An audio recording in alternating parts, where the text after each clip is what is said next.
guys, lalo na sa mga didilis na nagsasabi na mali ang ginawang pag-solicit na Undersecretary Gloria Mercado patungkol doon sa kinuda nga ni VP Sara.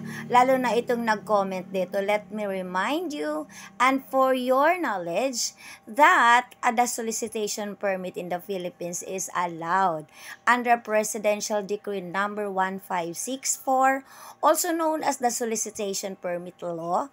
This recognizes the contribution of non-government organizations, associations, and societies in various civic activities and projects, which they undertake primarily for charitable and public welfare purposes. So, inaalaw po yan, mga kadidilis. Oo, as long as it is for public welfare. Okay? Purposes. Hindi pansarili lamang na magsosolicit ka. And it is very impossible na walang alam ang VP Gurgurnyo kasi siya ang nag-launch ng project na to. Napaka-imposible din naman na ipataw ang kasalanan kay Mercado. Yung solicitation na 16 million ay hindi naman po yun pera.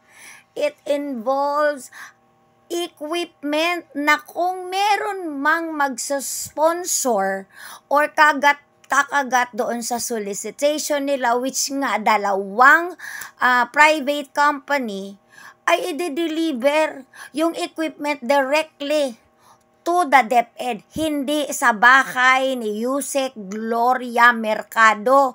Anong pinagkukudaan nyo dyan? Ha? Masyado na din kayong kumukuda. Pag may sinabi ang VP nyo, hala, maniniwala.